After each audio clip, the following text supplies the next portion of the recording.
I think because costs are so high right now for construction that some public sector groups or nonprofit groups are really looking to find like how do we build the affordable side, but how do we sustain that and keep it affordable? And sometimes they'll build units, on different floors or different parts of a building that might be a little more unaffordable, which would then fund and keep the other units affordable.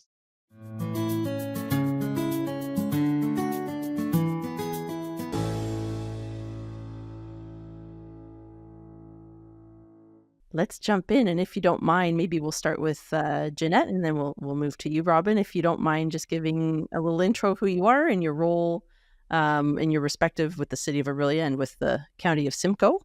So go for it. Okay, thanks, Mikaila, and good morning. My name is Janette McGee. I'm the housing coordinator at the City of Orillia. And this is a newer role that our council decided to bring in after door knocking during the election. And so I started the role in June of last year, 2023. And one of the first pieces that we wanted to bring forward was a plan, an affordable housing plan for council. And that got in motion in November. And I'm sure we're going to speak to some of that today. And really, our goal here at the city is to work with the County of Simcoe, who is the housing service manager for our area, and look at ways to leverage our resources and our capacity to serve the community at a high level. Awesome. And good morning. My name is Robin Chapman. I'm a program supervisor in our housing services division. I have worked at the County of Simcoe for about 3 years now. Prior to working at the county, I worked in the shelter system in York Region. And within my portfolio at the County of Simcoe, I oversee our centralized waitlist for rent geared to income housing, as well as our affordable housing waitlist, and among other affordable housing programs. Really cool. I don't want to say excited, but I am excited to have you both on because I think this is a topic that is very important, that a lot of people have questions about. And so I think chatting about the ways the city and the county are supporting, our community are really important. So with that, I'd love, Janette, if you could, to just give us maybe a quick explanation of Orillia in the area, maybe how we're currently being affected by housing affordability, what kind of trends you're seeing, who's struggling, those kind of things. Yes, thank you, Mikaila. I think much like the country of Canada, we are struggling in Orillia to meet the needs of the local citizens who want to stay and live in our city, whether that be the workforce, the students, the seniors, and the families. This issue certainly got highlighted during the pandemic, but as someone who's worked in the nonprofit sector in Simcoe Muskoka for quite a long time, I was seeing this issue really start to become a problem, I would say around 2015-16.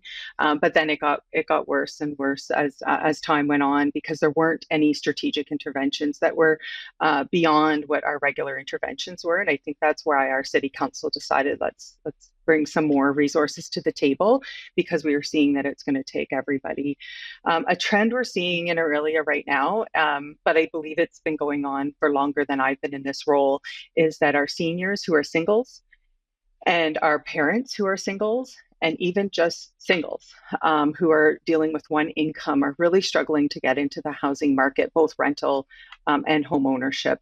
And what we're seeing is those that can get into the rental market are usually typically people who would maybe be in the housing market, the first-time home buyers, but they can't get in there because it's so tricky to pay a very high rent and also save for a down payment. So I believe that's where some of the issues are starting to happen, is that our homeowners who usually would do that are in the rental market, and then those that usually are in the rental market are feeling like they can't get in and they can't call this their home or secure a job here, for example, if they wanted to relocate. Mm-hmm. It's really tough. Yeah, but it absolutely, even just personally, I am married and I feel the pressure. So I don't know how someone who is perhaps a single parent, like you mentioned, can manage all of that. It's really, really tough. But from the county perspective, I know there's actually an affordable housing plan, a 10-year affordable housing plan. Are you able to maybe chat a little bit about that in terms of what the county's doing, working to create that affordability for all income levels? Yep. So And I apologize if I am looking down. I do have some notes here. So when we did introduce our plan in 2014, we had to look to the future, obviously. And so through our 10-year affordable housing and homelessness prevention strategy, we did make promises to our community, and those were promises that we were able to keep. Through the strategy, the county is building up homes.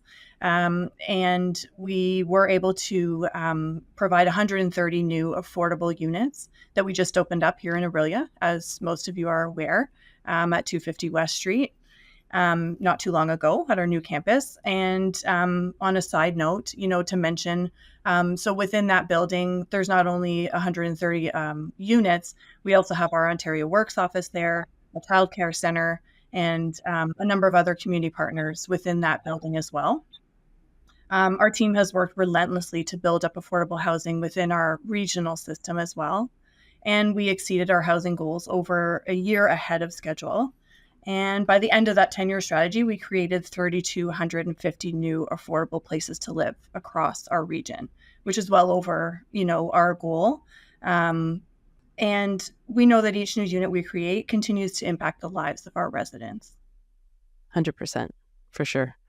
So I think that's really nice to hear. And I think that's really great to hear those aspects of what the county's doing, because sometimes it's hard to see just from a general public perspective. So thank you for sharing that.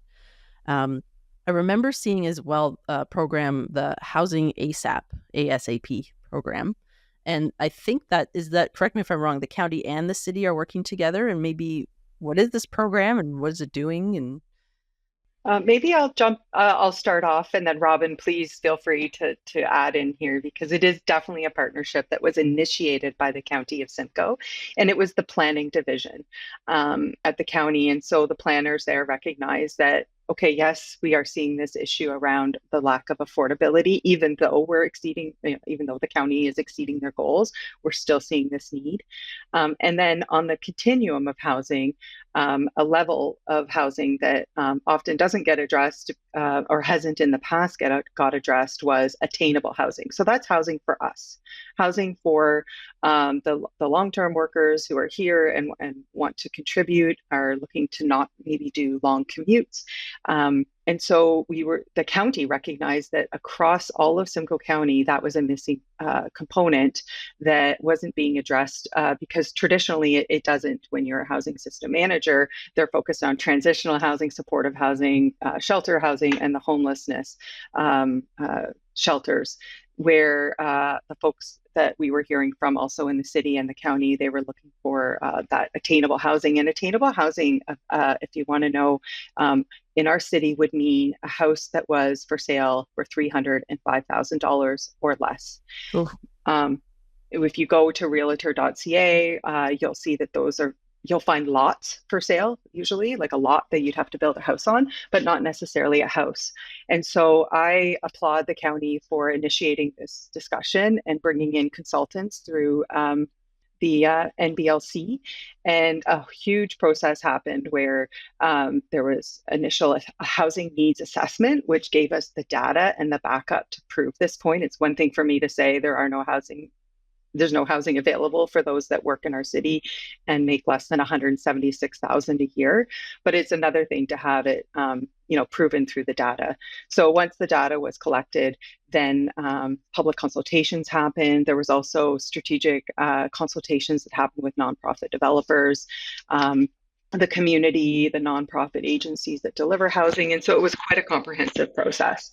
And then now, actually today, we're at a point where I'll be bringing a report forward to council, our city council, for them to consider a implementation plan for the City of Orillia in partnership with the county. So and then the county will be doing the same thing in a couple weeks, and they'll be going broad, right? All county-wide, where our plan really will be specific to looking at, how can we partner with the county on things like a development navigator program? How can we leverage all of our resources and all the levels of government to advocate to other levels of government versus just one-off advocacy? And, looking at things like, how can we create a map that would be county led, and then we could feed it the Orillia information around what public lands are available potentially for attainable housing. So it's been ongoing for about a year as we were working through the process, and happy to say in November 2024, October 2024, I believe we're going to see county bring their report forward. I'll be bringing our report forward today, and hopefully our council will vote to see that this is necessary, and another piece of housing that we need to look at while we're also focused on affordable, transitional, supportive, and the shelter system. Yeah. Anything to add, Robin? No, I think that summed it up perfectly. I think, the basic plan was aimed at supporting residents in the missing middle, like you mentioned, who are looking for housing at a reasonable price in the community that they know and love. And I think it really just speaks volumes to the partnership that we can create when we work together. So working with, the county, and then obviously with folks in the city, and how much we can really improve and work with the residents when we work together. And it speaks volumes of what we can really attain when we, put our heads together and really work together. 100%. It's mind boggling to me, the numbers you shared, Janette. It's just like, and I love the term attainable housing, because, generally the blanket term is the affordable housing terminology, but it's what's actually attainable, and just the fact that the number should be closer to 300,000, and that's, like you said, you go on realtor.ca, that's not what you're seeing. It's just shocking. And I'll just add, there are some really good examples out there, like Attainable Homes in Calgary did something along these lines.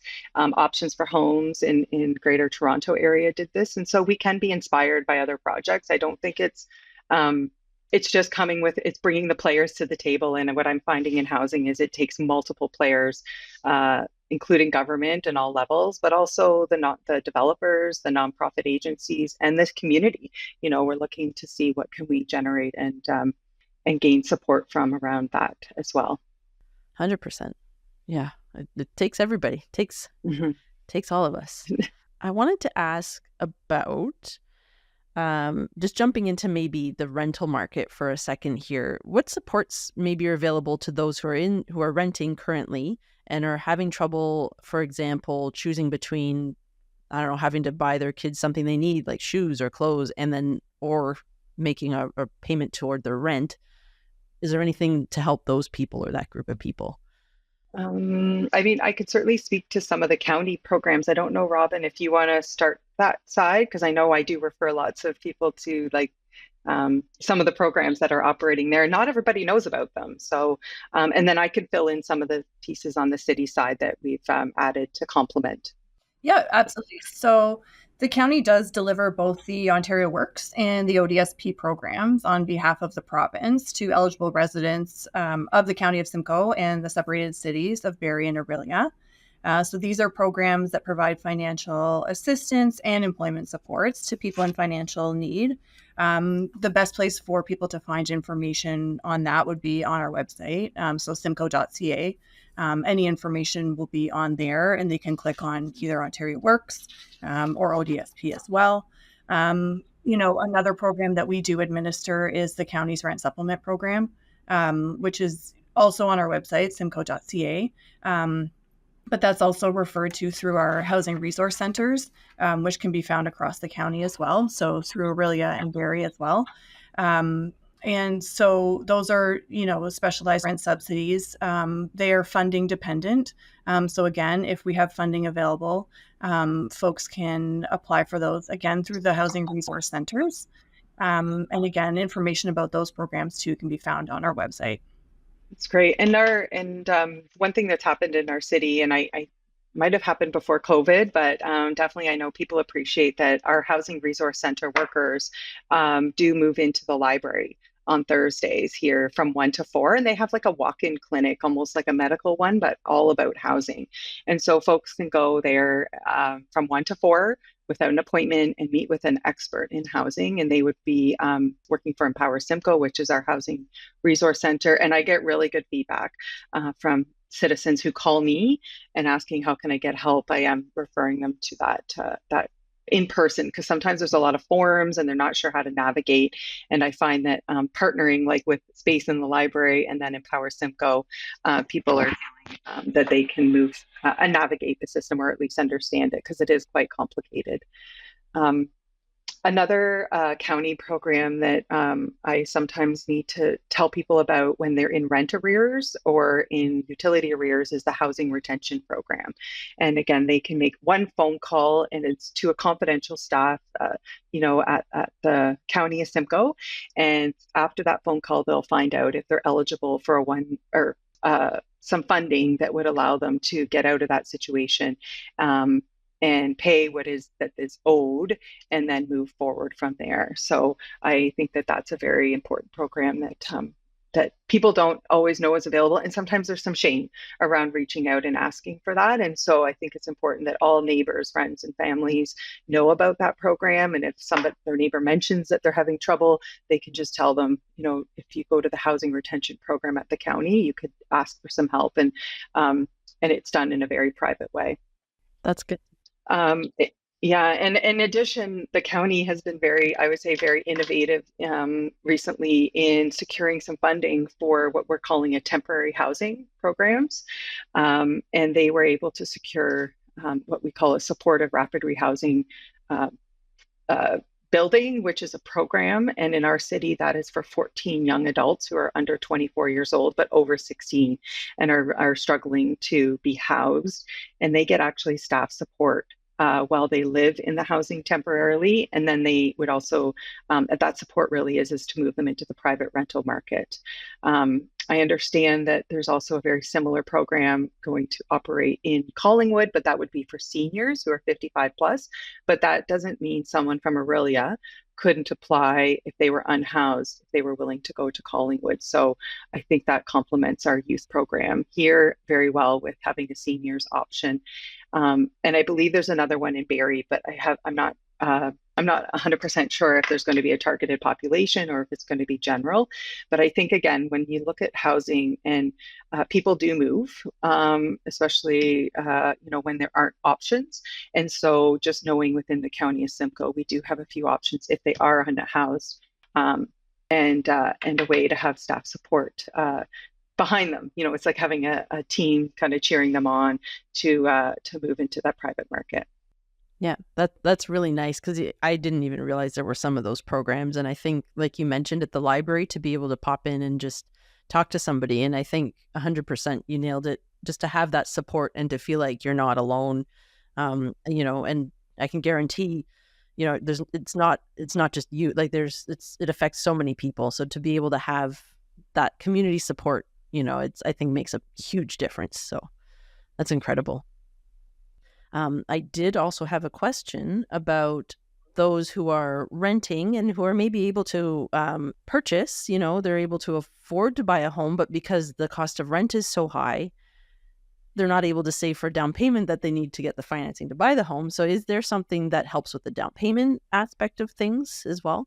Yeah, so I can probably speak to that one as well. So County Council has been extremely supportive of taking a collaborative approach to meeting the needs across, obviously, the housing spectrum in terms of creating new builds and also providing that financial assistance and support programs. So one of our affordable programs that we do have is the County Affordable Homeownership Program.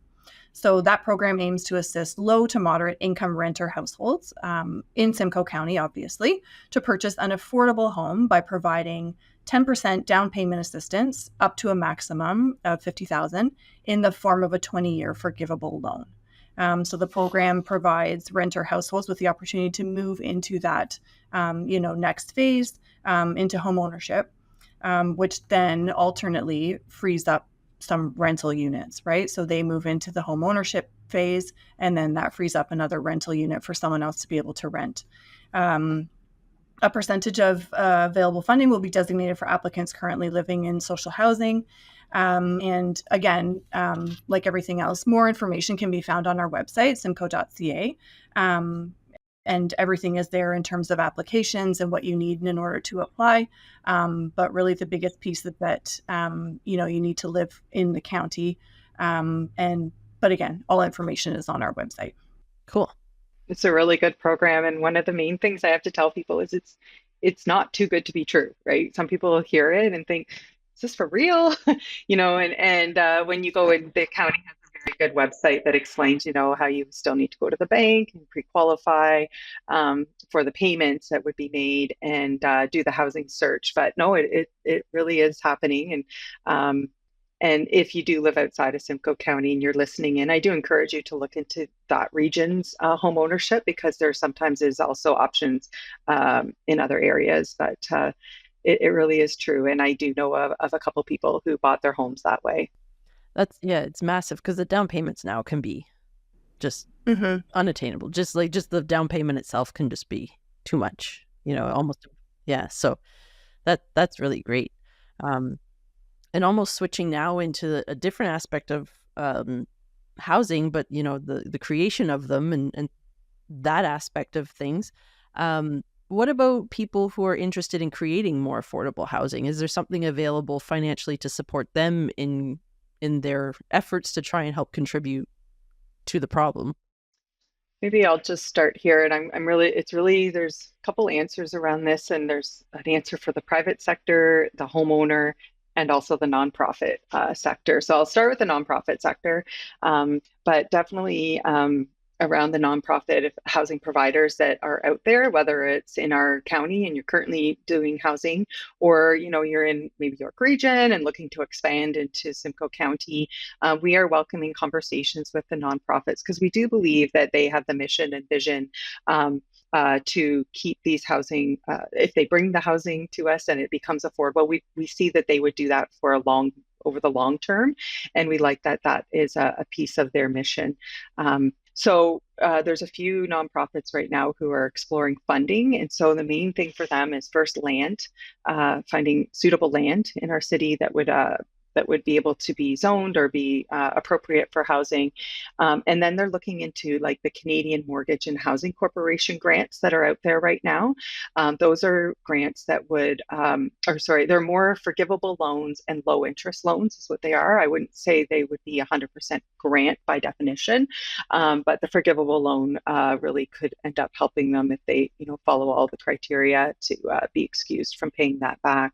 But they have a lot of money that could do that, but you do have to work through a process. So the affordable rental housing grant that's out there is a good one. But CMHC does have workers that are assigned to this area. And so I would just say, if anybody wants to be in connection with one of those folks, I would be happy to make that introduction so that they're not just dealing with a web page. So CMHC, and then also FCM has some funding right now. So the Federation of Canadian Municipalities actually has funding for nonprofit organizations to build sustainable, affordable housing. And again, they have a regional coach that would help you on the sustainable piece, which is all the energy efficiencies that would be built in, and also work you through and navigate the nonprofit through that application process. So there aren't deadlines for these applications right now. What they are is, there's some investments made by the federal government, and until those investments are allocated, the grant applications will remain open. Another thing we did at the city is, at the City of Orillia, is we started an incentive program. Again, it's not the amount that would build your affordable housing, it would complement. So if a nonprofit was able to secure the millions that they would need to, say, build a 30-unit affordable housing development, if they've secured most of it and they have the land and they're very close to being shovel ready, they could come to the city and apply for our incentives, which is a $10,000 per door capital investment. And again, our funding is not unlimited, so we do have to be honest with the nonprofits that it is from the city reserves, and there is only so much in there. So we do really encourage them to find those other sources of funding, such as federal funding. They are low interest loans, so some nonprofits do struggle with getting board approvals. But I would just say to the board members like that this is a good investment, and any housing is good housing in our city. Um, I I feel like I'm missing something here, but Robin, do you want to jump in if there's something? I think you pretty well covered most everything. Yeah. I was going to kind of talk about the private sector just in general, because there is nothing wrong with the private sector coming into this to help us.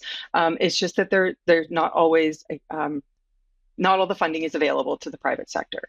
So, for example, some of the CMHC funding is, but our city incentives would not. Our city incentives are designated to the nonprofit sector. And I believe we're going to talk about attainable or accessory dwelling units soon. And again, that's where I see the homeowner potentially coming into this and working on this solutions with us because there are some grants for that. But I'll leave that for when we talk about that in the future. I know there's so many good programs. It's hard to just like get all of them into one conversation. But I guess, all those, I guess it depends on the grants potentially, but that would it be okay to say that you could potentially work together, like nonprofit and private sectors and kind of create together? Does that work? Is that an option? Yeah, I've definitely seen that happen where it's a public-private partnership, and I think because costs are so high right now for construction that some public sector groups or nonprofit groups are really looking to find like how do we build the affordable side, but how do we sustain that and keep it affordable? And sometimes they'll build units, on different floors or different parts of a building that might be a little more unaffordable, which would then fund and keep the other units affordable. So mixed uses I've seen, but also our developers would be primarily from the profit side. But when we talk about the nonprofit partnership, we see that the nonprofit becomes the landowner and the manager or owner of the facility once it's operational. So they would find the tenants, they would support the tenants, they would collect rent, etc. But there would be a building component, right, where the developers would come in and work. They would get selected by a nonprofit to be the builder. Cool.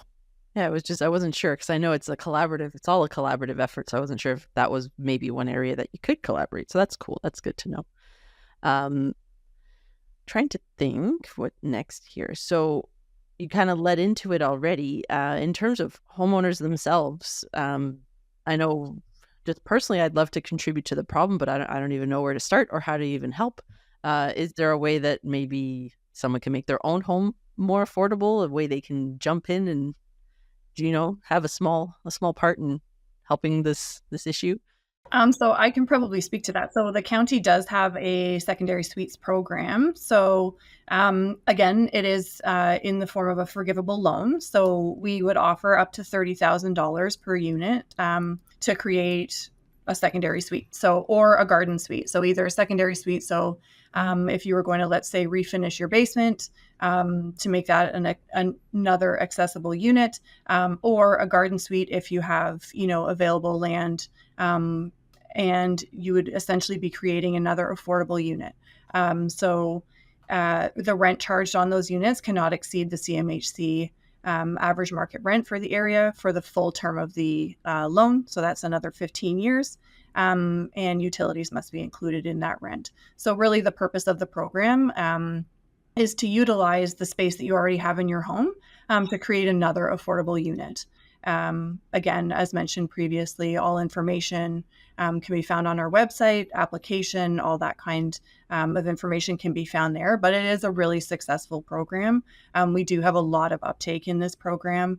We do travel around to a lot of the seniors events and all that, and hand out information about this program. And it is a really successful program because, a lot of people are trying to, like you said, Mikaila, trying to, provide support, and they want to help. And this is a really good way of helping because you're offering, an affordable unit within your home or within your property. A lot of people do have, extensive property. And so this is a way that they could build a unit within their property and, help the cause that we all know needs help.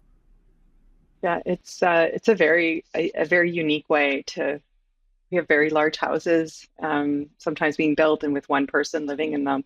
And, maybe they're a senior and they're sort of seeing how can I contribute, and land as well, right? It can be done in the city. It can also be done in the townships. And what I'm seeing is a lot of people have a personal investment in this. So they might have an aging parent they want to live close by, and the parent is in a different home, and so they downsize, but by building a really nice home in the backyard, for example, and they can be like standalone units, right? So they do have a little kitchen and a bathroom, and they can be very independent, but also, close by to the home. Same with older, like young adults, I would say, who are those singles again.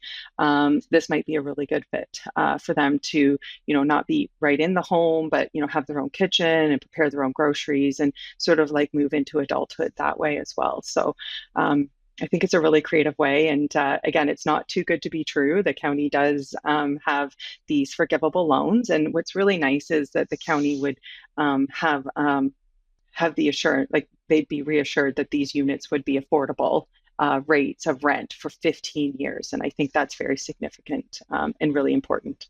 I did want to ask, because we mentioned grants and forgivable loans. I don't necessarily need too much detail in terms of what the difference is, but does the forgivable loan, is it what it sounds like? Do you have to pay it back, or is it you don't, or like how does that work? So I guess without making this like a bank thing and a financial kind of thing. Yeah. So a forgivable loan, there's obviously terms to the forgivable loan.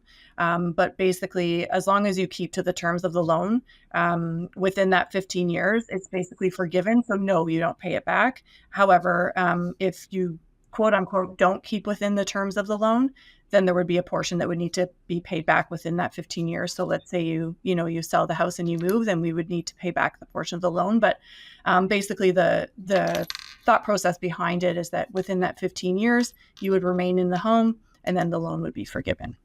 Cool. That's good to know, because I know grants are different and operate differently. And again, we don't have to go into, because that's a whole other world. But Yeah. no, it's good to know, because the forgivable loan, it does sound too good to be true. Like, so you're just going to give me a loan and I don't potentially have to pay it back. So that's, yeah. So as long as you're sticking to the terms. Yep. And, you follow through, then that's really cool. And that's great to know. And you've mentioned a couple times too, a lot of these programs you can find through the website simcoe.ca. If you're trying to just disseminate all that information, is there someone you can contact, or is there someone on the website you can reach out to and just have someone walk you through everything? Because it is, like Janette has mentioned, it's a lot. It's a lot to figure out. There's a lot of information. So yeah, like I said, there's a lot. You can go to simcoe.ca. We do have a cool feature on our website at the top, and it'll say help me find or how can I, and we've just redone our website. There's a lot of drop down menus, places where you can type in like search buttons and all that. However, we also do have a team of housing clerks who I supervise. And so if you call our main line and hit option 3, they really are your go-to staff members who you can call, and they can provide resources for, anything housing related. If you're looking for, homelessness supports, anything housing related, like I mentioned, anything like that. So really just hit option 3, you'll get one of our housing clerks, and they can walk you through the process of any of these affordable housing programs that I've mentioned today.